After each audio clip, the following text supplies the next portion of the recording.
Konnichiwa. We're looking at our hiragana chart, and last week we looked at the vowel line. We did the a, I, u, e, o characters. So we've got our vowels here, and each of those vowels relates to one of the lines on the hiragana chart. So these ones are just the vowels on their own. The next we've got the k sound, and this is going to join up with the a sound, k, and a makes ka. K and I makes ki. K and u makes ku. K and e makes ke. K and o makes ko. So we're doing the k line on your hiragana chart today. That's how it all hangs together. Take up that camera. Konnichiwa. All right, let's have a close look at them. So this one here is ka, ka.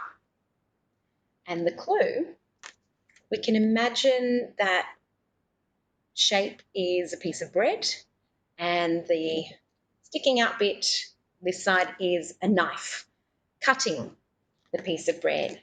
So it's cut for cut, cut for cut.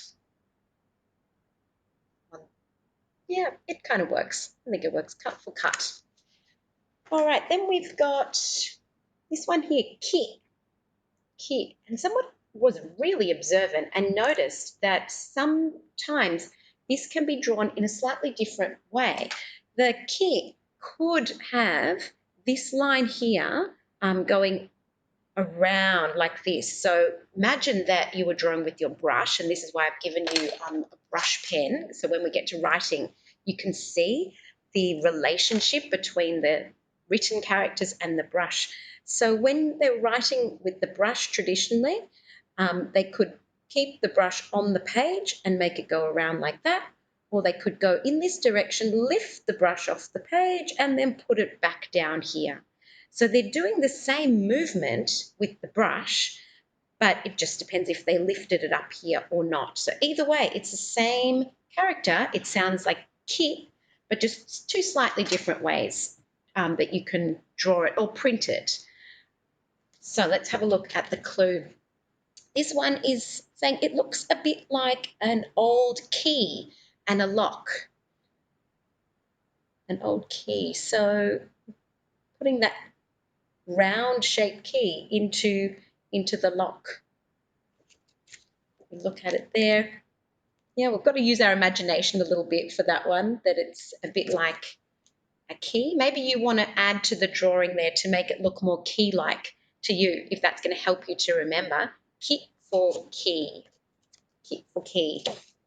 All right, next we've got ku. Ku. I like this one. I think it's easy. It's ku for cuckoo or kookaburra. Yeah, so we can see the beak, the bird's beak there, ku for cuckoo or kookaburra. Cool, cool, cool, yeah, cool. All right, this one is ke, ke.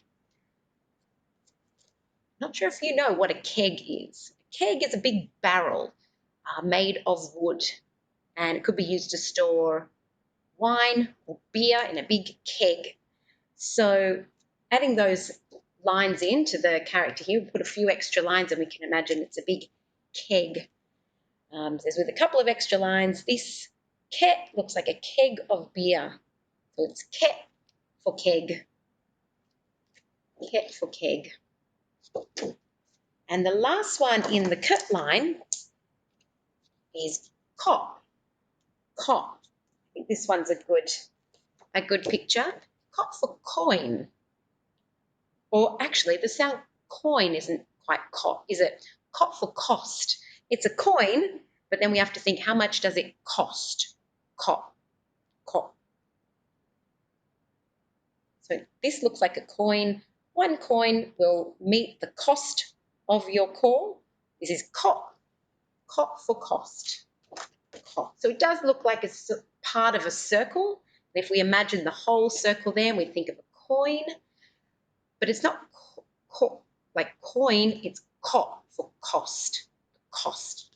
Okay. And that's the k line on your hiragana chart. So Ganbatte kudasai. Keep doing your best to practice with your flashcards, and we will keep working on these together. All right. Sayonara.